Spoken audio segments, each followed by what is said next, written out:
What if you are depressed, you're way overweight, you're anxious, you got a lot of things against you, and many people will be put on medications and told to just eat less and move more, and that's some of the advice that they may get. Now, David, who basically was in this position, he was 38 years old, working as a shipping clerk for a sheet metal company. For years, he'd been getting sicker and sicker. He had stated that for a significant portion of his life, he's been fighting depression and anxiety. Depression, anxiety. Say about 4 years ago, I came across keto, and I tried that out for about 3-4 months. I ended up losing about 20 pounds, but then I fell off of it and gained all that plus some. So I ended up about 238 pounds. He went up to 238 pounds, waist size ballooned up to 42 inches. Now this is significant because we know that central adiposity, particularly when it's associated with visceral fat, leads to a number of health issues. In fact, a study in the British Medical Journal found that the waist to height ratio was far more important for predicting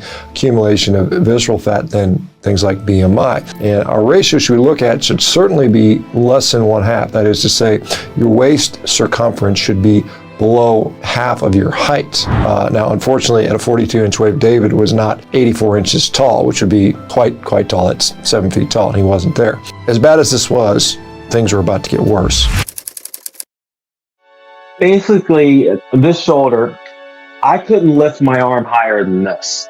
He was unfortunately in a car accident, severely damaged his shoulder, tearing one of the major rotator cuff tendons known as the supraspinatus. Now, this is, in my experience, a very commonly torn tendon. We see that all the time in degenerative rotator cuff disease. Now, most of that, I've come to realize is related to poor metabolic health. The tissue just gets worse and worse and worse and finally starts to tear apart. And I was in severe pain the whole time, still working. And I remember I came to a point, I was like, I'm just tired of being in pain. And I remember when I was on keto that it did help my inflammation. But I had listened to some podcasts about the carnivore diet and everything. I used to think it's crazy. I was like, oh, that's so strict. I'm not going to be able to do that. But I was in so much pain and I was so tired of it. I was like, you know what? I'm going to do whatever it takes. So I went cold turkey, started carnivore diet. Some people try this in a cold turkey sort of fashion. So how did that turn out for him? Well, within 1 week, I had no more pain. Completely gone, which was very, very surprising. His diet was extremely simple.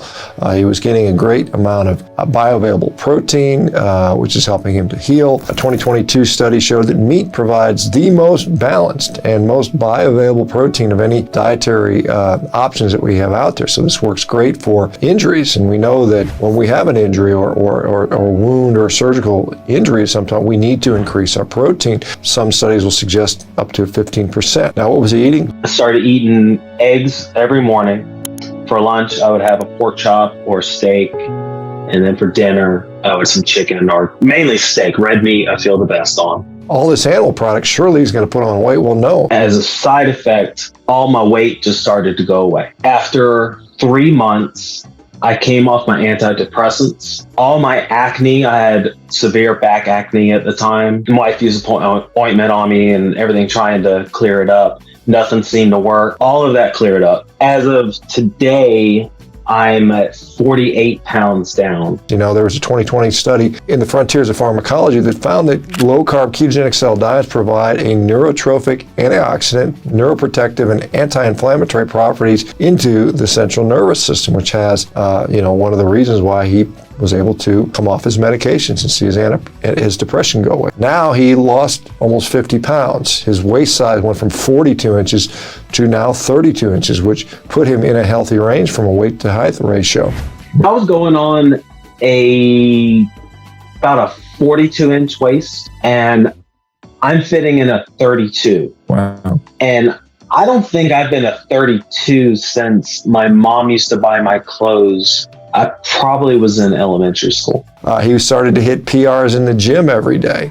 We noted that his mind and brain worked much better. The fog that sort of made it difficult to make decisions cleared up completely. He finds that he was used to struggling to get up out of bed. Now he pops out of bed, crushes some eggs and off to work. It's much easier to solve issues at work. Puzzles around shipping and scheduling have gone much better. The brain likes a stable fuel supply. Ketones are that. They're very, slow burning. They are very stable and steady, whereas, glucose can be very labile. It can shift back and forth very quickly.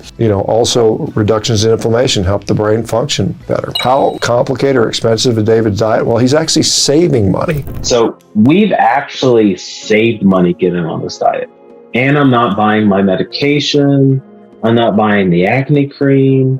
All those things that my previous diet were causing me to have to spend money on, it's all gone. A lot of money on all these unnecessary foods, supplements, they're not necessary anymore. There was some cost initially. He noted that he had some GI upset very early on, but he was able to quickly adapt to that. And so he adds some butter to cook in. He chooses fattier cuts of steak. If he has some shrimp, he'll cook it in. Milk can cause some problems and bloating. Raw milk he did a little better with. Some people, as we know, don't make lactase released persistently into adulthood, so they end up having that. And we have a video that just talks about some of the issues around dairy. Now, he also has a couple of cats that he put them on carnivore, and they went from laying around to playful like kittens. Remember, cats are obligate carnivores. Humans, I would argue, are facultative carnivores, meaning they can eat an omnivorous diet, but they do really good when they have a heavily carnivorous diet, which is what we seem to find over and over again. The thing that blew his mind was how easy this diet was. It was just super simple. And the thing that just,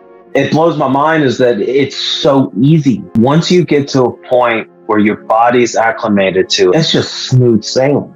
My whole body changed. When I'm in the bathroom and I don't have my shirt on and I start seeing these new little dimples or something that shows up on my obliques, I'm like, I have definition.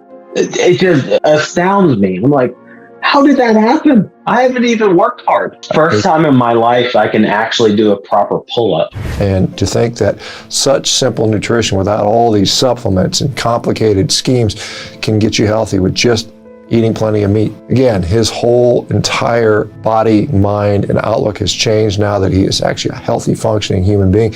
He's actually one of our coaches and doing quite well with that. This is one of the great things. You go from being sick and dependent to one of the persons that is a example and taking other people and improving their health. So anyway, this is once again another amazing result, which I fortunately get to see almost on a daily basis. And so this is very doable. So let me know what you guys think in the comments. Do you think this is something you could do or something you've tried? Or do you know somebody that would benefit from that? Anyway, guys, thank you so much for checking this out. Share this with somebody you think would benefit that might have similar issues going on with depression, chronic pain, obesity. I think all those things can be resolved with proper nutrition that's not that difficult, kind of easy to stick to. All right, guys, we'll talk to you soon.